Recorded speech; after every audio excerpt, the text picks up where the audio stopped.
رسول اللہ صلی اللہ تعالیٰ علیہ وسلم جب غار ثور میں داخل ہوئے تو حضرت جبرائیل علیہ السلام نے اللہ تعالیٰ سے عرض کیا کہ اے اللہ عز و جل، مجھے اجازت دیجیے تاکہ میں جا کر اپنے پروں سے اس غار کو بلکہ اس پہاڑی کو ہی چھپا دوں۔ اللہ تعالیٰ نے فرمایا، اے جبرائیل، حقیقی ستار میں ہی ہوں، میرا کمال قدرت اس امر کا متقاضی ہے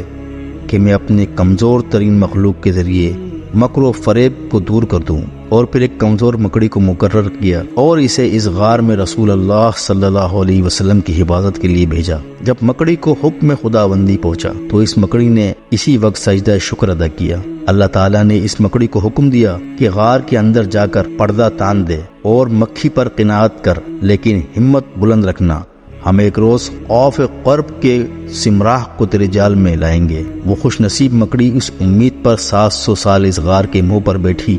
رسول اللہ صلی اللہ علیہ وسلم کا انتظار کرتی رہی۔ چنانچہ اس مکڑی کو نہ رات کو آرام تھا نہ دن کو چین، یہاں تک کہ اس رات رسول اللہ صلی اللہ علیہ وسلم اس غار کے دہانے پر پہنچے۔ مکڑی نے رسول اللہ صلی اللہ علیہ وسلم کی طرف اشارہ کر کے کہا،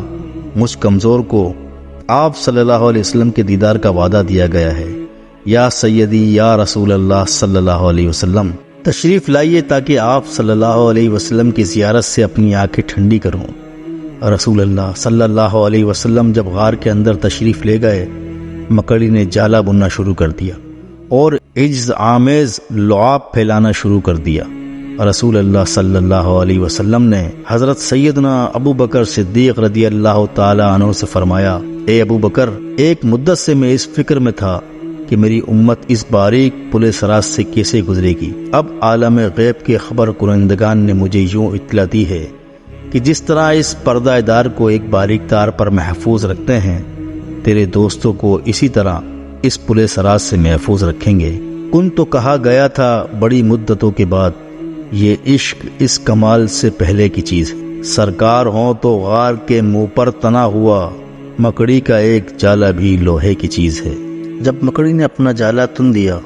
اور کبوتری نے انڈا دے دیا، کفار نے کہا کہ اگر کوئی شخص اس میں داخل ہوتا تو یہ تاریں کٹ جاتی، انڈا ٹوٹ جاتا اور کبوتر منتشر ہو جاتے۔ وہ باہر یہ باتیں کر رہے تھے اور رسول اللہ صلی اللہ علیہ وسلم ابو بکر صدیق رضی اللہ تعالی عنہ کے ساتھ غار کے اندر یہ باتیں سن رہے تھے۔ شیطان نے چاہا کہ چغلی کھائے، فرمان خداوندی پہنچا کہ اے جبرائیل، اس سے پہلے کہ دشمن دشمنی کرے، میرے حبیب صلی اللہ علیہ وسلم کی مدد کو پہنچو۔ جبرائیل علیہ السلام نے رب العزت کے حکم پر اسے اپنا پر مارا، ایسا پر مارا کہ 7ویں زمین پر جا پہنچا اور بے ہوش ہو گیا۔ اس میں یہ اشارہ ہے کہ اس روز جب شیطان نے حضرت صلی اللہ علیہ وسلم کی چغل خوری کرنا چاہی، جبرائیل علیہ السلام کے ایک پر مارنے سے باز رہا۔ اگر زندگی کے آخری لمحات میں جبکہ شیطان مومن کے ایمان پر ڈاکہ ڈالنے کی کوشش کرتا ہے تاکہ اللہ کے بندوں کے سینے کے خزانے سے ایمان کی دولت لے جائے،